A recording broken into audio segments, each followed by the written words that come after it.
Welcome, my name's Vic and welcome to this edition of the Armourer's Bench. Here we are at the Dutch Military Museum in Schusterburg, where we're having a very privileged view of some of the rare exhibits that they have here at the museum. What I have here is a Hollywood built AR-10, so it's an AR-10B model. This is the last iteration of the US manufactured AR-10s with the side mounted gas tube, the beer can suppressor cum flash hider, and the original marked and utilized safety selector where safe is in the up position. This rifle is one of only about 56 AR-10s that were manufactured in the US before production moved over to Artillerie Inrichtingen in Holland. There they improved the rifle with input from designers in the US and also from their own engineers who inputted a lot more design aspects than really has been attributed to them. So what we're going to do today, we're going to look at the various models and iterations that Artillerie Inrichtingen built here in Holland and go through as many different variants as we can. It's a very sad story of a development and an excellent rifle that was never really brought to its full potential. Only about 9,500 rifles in total were built. The exact number is not known, but a lot of militaries tested it, found it to be an excellent gun, but through various different reasons didn't adopt it. Several people did.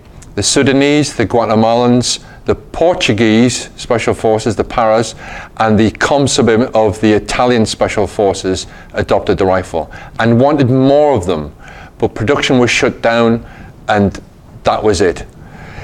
I came to know the AR-10 in the 1980s as an armourer to a surplus dealer where we had an awful lot of those Sudanese and Guatemalan rifles came back as surplus, strange enough to the dealer who was part of the sales team, Jacques Michaud of CNM International, and I got to know that rifle very well back then.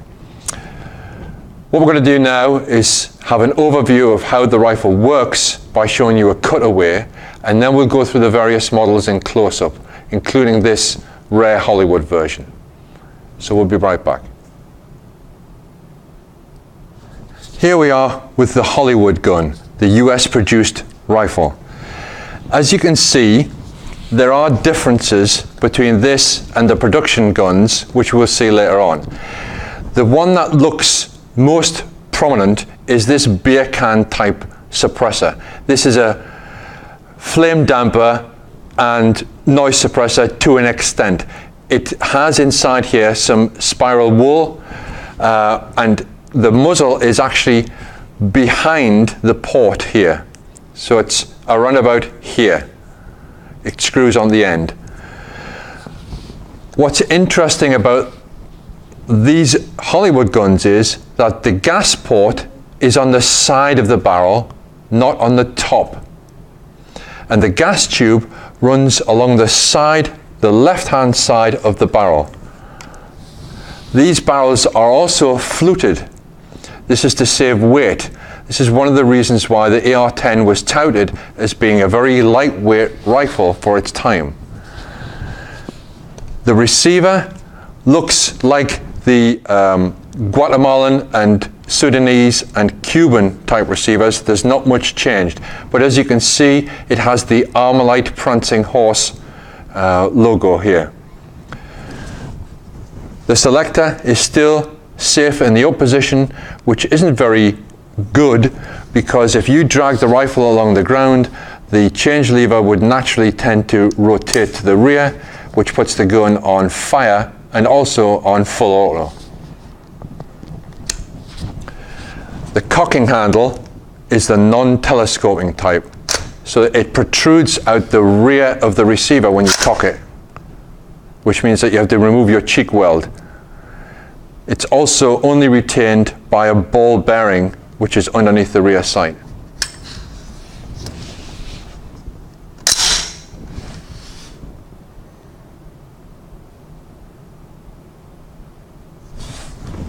Am I okay to strip it?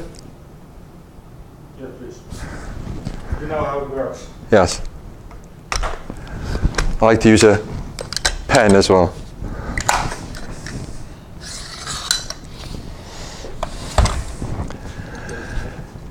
If we look here at this bolt, you note there's no carrier key on the top here where you'd have the gas port on an AR-15 type or the later AR-10s, or the current AR-10s like the Knights Armament rifles or other types of AR-10s.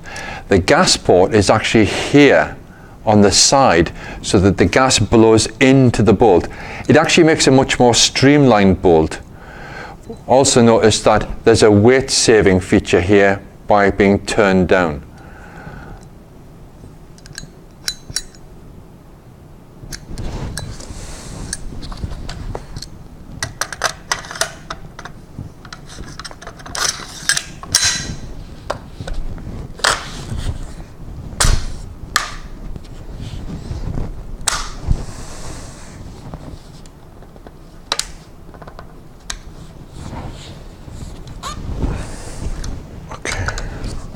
Okay, here we are back with a cutaway instructional version of the NATO or final version of the AR-10 as it was manufactured.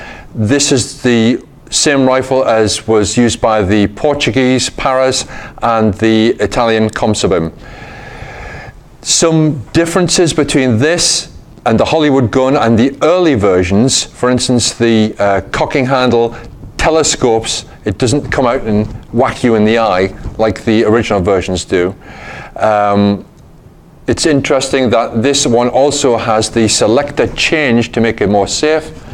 This one has a bipod fitted, but it has a flash eliminator which doesn't have a bayonet lug. So it's a transitional model perhaps, or made up from parts in the factory to make it into an instructional model. So we're now going to go close in and have a look at the internal workings of this gun. Starting in the front sight is also the gas block, exactly the same as the AR-15 family, which of course is based on the AR-10 design. So we can see that the gas port from the barrel here allows gas to directly flow up through the gas block and through the top mounted gas tube forward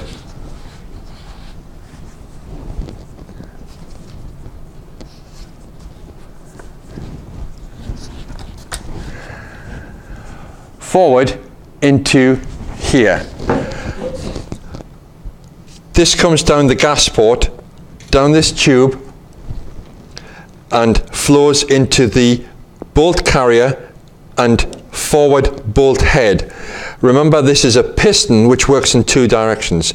So when the gas gets in here, it expands, pushing the bolt carrier to the rear. But it also pushes forward on the bolt head, which takes some pressure off the locking lugs, which helps it to softly extract. It then moves the bolt to the rear, extracting an empty case and ejecting it, recocking the hammer, and then stripping around off the magazine and putting the bolt back into battery. This was set to fully auto so that when the bolt carrier came forward, it released the full auto trip and allowed the hammer to come forward. This stops the hammer from riding forward and causing a soft strike or a false feed. If we then pull the trigger, you can see the hammer fall and the cycle starts again. In the butt, we can see the recoil spring here. A very simple mechanism with some very clever engineering. Again, this is exactly the same as how the AR-15 pattern rifles work. Okay, here we have the very first production AI AR10. What's different about this? Well, it's from the gas block to the rear, it's standard Sudanese, Cuban, Guatemalan pattern, but here we have a beer can suppressor a la the Hollywood gun, but this time it has a bayonet boss on it. It takes a very specially adapted M1 Garand bayonet. Again, the first AI produced AR10 production line gun. Here you can see the special version of the beer can suppressor on this first AI production gun. Okay, next version of the AR10 would be classed as the Cuban model. This model has the pencil barrel and the gas tube is now on the top here, which does away with the side port, which means that the bolt carrier is like the AR-15 now and has the carrier key on the top, which is also the gas port. It makes for a slightly more streamlined rifle. The barrel is quite lightweight. It still has the 22mm grenade launching capability, but it also has the flash hider, which is threaded on the outside for a blank firing attachment, unlike the Portuguese, the later models, which is threaded on the inside. The receiver is virtually identical to the Hollywood gun, apart from the gas port here. We still have a top-mounted cocking handle, which doesn't telescope, but this time there's a ball-bearing detent at the rear, not underneath the sight. So this is an improvement.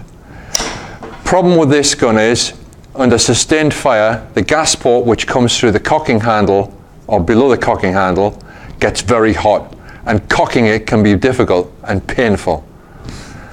You can't get an awful lot of purchase on it because it's only there for one finger.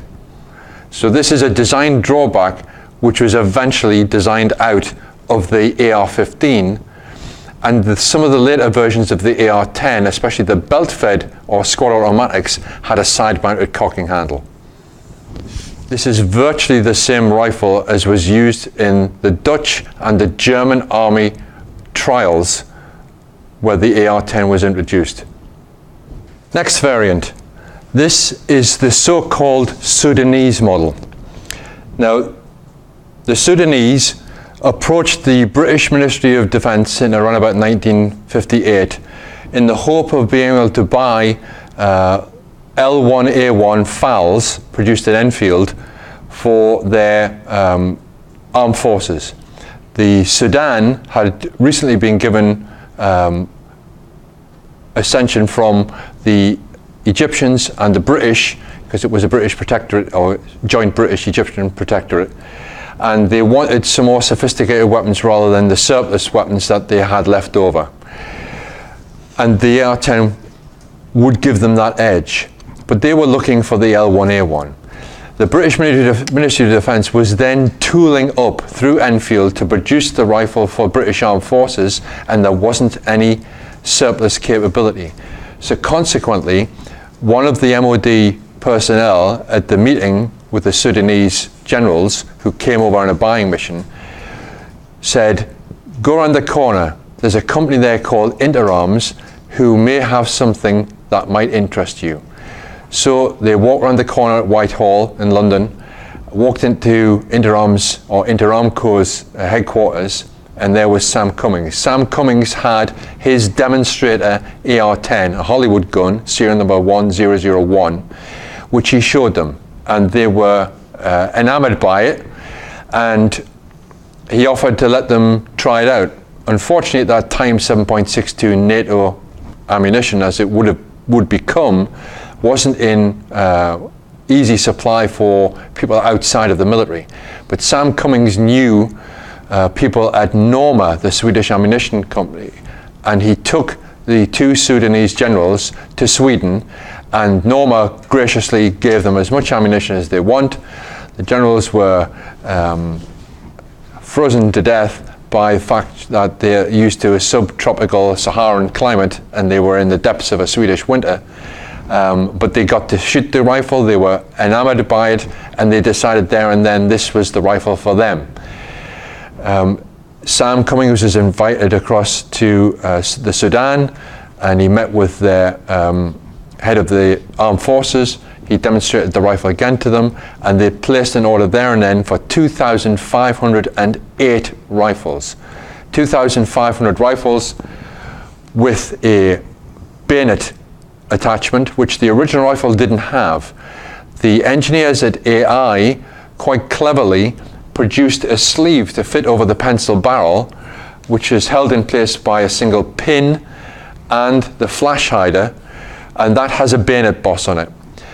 They supplied 2,500 rifles with 4 magazines and a bayonet per rifle for $100 per rifle, and 8 rifles fitted out for optics. Back then, the carrying handle wasn't fitted to be easily mountable for optics, so they modified 8 rifles by milling down the top of the carrying handle to fit optics. That would be modified at a later date with the NATO standard ones that would take optics on any rifle without modification. But this is the Sudanese pattern, and again, it's this bayonet capability that really sets it apart from any of the other models, the Cuban model. Okay, what we have here now is a Guatemalan contract rifle, exactly the same as the Sudanese rifle, except instead of having a sleeve here to take a bayonet, the sleeve is now modified, sans bayonet catch, but it has a sleeve over here with extra support for firing rifle grenades. So there's a slip ring here which has a ring on it to be able to stabilize a grenade tail body. The only difference between this and the Sudanese is that capability. Okay, here we have a very rare variant, a carbine version of the AR-10. Notice how the barrel is much shorter than the standard rifle. Again, it's a transitional model. The bayonet catch is on the underside of the grenade launcher. There's no adjustable gas system here, apart from the screw in the front. And the handguard is wood. I presume it's wood because it's easier to prototype in wood than it would be to have to manufacture a mold specifically for a carbine, which may not go into production. And in the rear, you can see there's a thick rubber butt pad, presumably to absorb some recoil because it may be a harder kicking rifle because it's going to be lighter. A handy weapon for the jungle. Perhaps it was going to be marketed that way. And here we have an even rarer version, a Sporter, produced presumably for the civilian market. The rifle was an attempt to try and demilitarize an awful lot of aspects of the rifle. We don't have any flash hider, we have a plain barrel. The magazine well is cut away at an angle so that a shorter non-standard magazine, presumably of 5 rounds, possibly 10, would fit in, and you can grasp and remove it easily. But when we have a look at it in close-up, you can actually see that it's just a full auto receiver that has been marked differently and the full auto trip hole filled in. Internally, there is no difference from the full auto gun apart from having a stop to stop the selector from rotating to what would have been the full auto position. The BATF would never have allowed this into the US, which I presume would have been the biggest market for it. So only a few of these were ever produced. Some of them are in collectors' hands in Europe. This one is a very, very nice example of a rare variant that you will never see out in the wild. Let's have a look at some close-up. As you can see, the markings on the receiver are parts pending, ArmaLite Sporter AR10, manufactured by AI Netherlands. And you can see how the front of the receiver is cut away to allow easier grasping of the shortened magazine. The fire selector only has safe and fire, and internally it has the semi-automatic trigger block, which was issuable on any of the AR10 family. As you can see, the barrel is plain. A nice handy sporting rifle. Okay, here we have the last version, the last iteration of the AR10 as produced at the factory. This is the NATO pattern, or Portuguese pattern as people tend to call it, but it's the NATO pattern. We have an adjustable gas valve to turn off the gas for grenade launching, and also to have a standard and an adverse position to give more gas if the rifle gets gummed up. We have the final version of the flash hider grenade launcher with the bayonet catch on the top. This one's quite special in that it comes with a bipod fitted, and the handguard is mated to fit.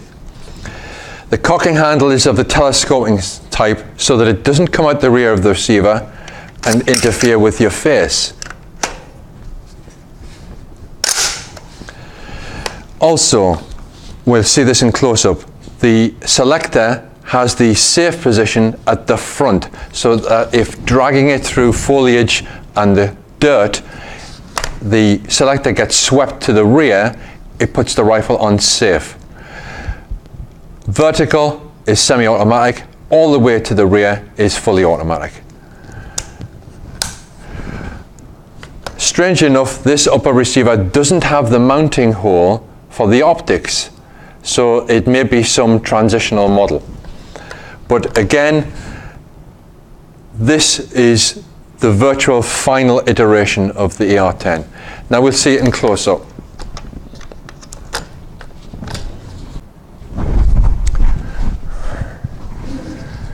You'll also notice that here the bolt release hold open is much enlarged from the earlier versions, and it has a paddle on either side to actually put it onto hold open manually, and the release position.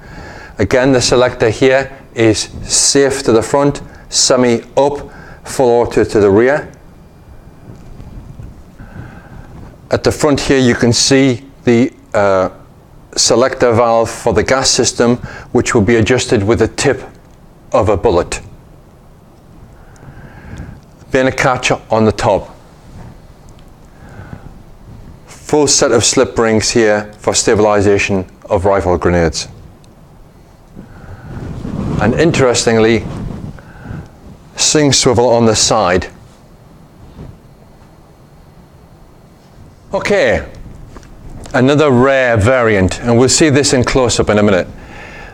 This rifle was built specifically as a presentation rifle for Prince Bernhard of the Netherlands, the consort of Queen Juliana at the time. The rifle is milled upper carrying handle to take optics. The receiver is marked with the serial number AA, which I'm informed is also the registration number of all the royal vehicles, and the royal crest is on this side of the receiver. Prince Bernhard was offered this rifle, but he didn't accept it, possibly due to the political situation at the time. He was offered a carbine at a later date, which he did accept, but that's also here in the collection as well. So let's see some of these markings up close. Okay, as you can see in the receiver, here is the royal crest, and the serial number is AA. The upper receiver is milled and cut away to take an optic. Later models could all take optics without having to be specially modified.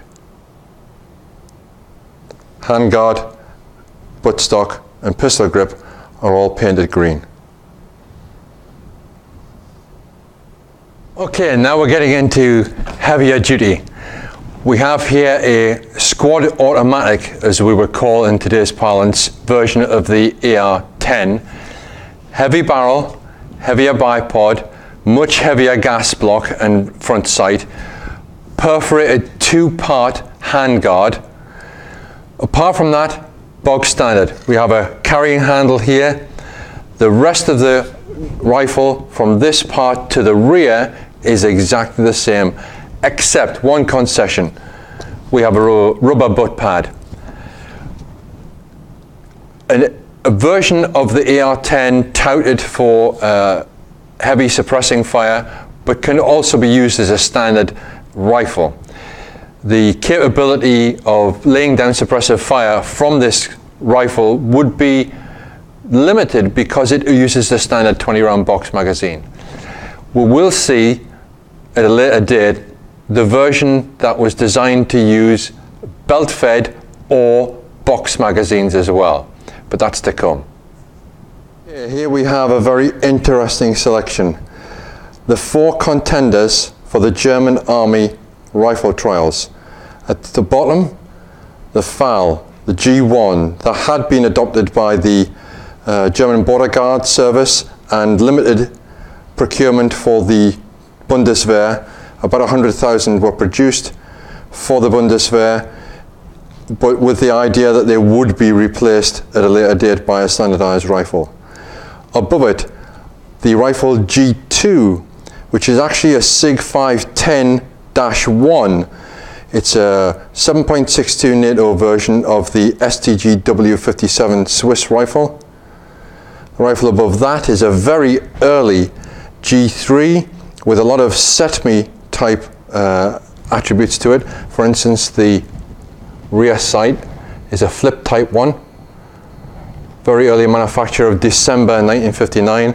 And above that, the version of the AR10 that was manufactured for the rifle trials. An interesting selection. Okay, here we have an interesting side story to the AR10 story. After the AR10 program was cancelled, Artillerie Inrichtingen were asked to look at converting the M1 Garands that were already in the Dutch military inventory to 7.62 NATO caliber and giving it a box magazine capability. This was a money-saving idea to be able to equip the reserves with converted M1 Garands and give the Army the FAL, which was adopted over and above the AR10. This is a bittersweet sort of project given to AI, seeing as the AR10 project had been cancelled, and some engineers were dispatched to Italy. Now, I've been to the Beretta factory and spoken to one of the engineers involved with the project of the BM59 then, and he did tell me that he thought the Dutch had adopted the BM59, but his memory was a little bit shaky. But he led me to make inquiries, and I found out through the late Kik Costa, a very well-known weapons collector in Holland, that indeed AI did produce some prototype box magazine fed 7.62 NATO Garands. And here at the museum, they have an example of that, one of the only 2 that were produced. But what we have here is a very early BM59 second model, not the adopted version, because we can see there are still some Garand aspects to it. The receiver is a purpose-built receiver, but the gas block assembly is a standard M1 Garand type, so it has the cranked, difficult to manufacture operating rod and a fairly basic flash suppressor, which we'll see in close-up. Apart from that, it has all the other attributes of a BM59. The stock's quite interesting in that it looks like a BM62 stock with the finger grooves in it, and the butt plate has a shoulder rest a la M14. So there are some design attributes to and a nod to the American development of the M14. But the magazine, the receiver, the selector are all late model BM59 versions. So we'll see that in close-up. But before we get to that, here we have the AI-produced BM59 designed by AI. It's a standard M1 Garand receiver that's been modified to take, guess what, AR10 magazines, because they had lots of them in hand. There were obviously a lot more than one per rifle produced for the AR10. When the project was cancelled, magazines were still actually being manufactured because the users out there still wanted magazines. But this rifle was converted by AI to use AR10 magazines, and it was successful. It looks virtually just like a standard Garand. It has finger grooves like the BM62, but it has a box magazine, and it's in 7.62 NATO. We'll have a look at that in close-up in a second also. Okay, so here's the action of the BM59 alike that AI produced. As you can see, it looks virtually unchanged from a standard Garand. The stock has finger grooves in it, which makes it handier to grasp. It has a shortened barrel, 20 inches. It's not the standard full length one. But the magazine is BM59. The magazine release is actually quite close to being easily released. Press in and the magazine drops out. New magazine it goes straight in. It's not the rock to lock as in the M14 and the BM59. No special markings on it, as you can see on the receiver, no special markings, but a successful conversion that ultimately wasn't adopted.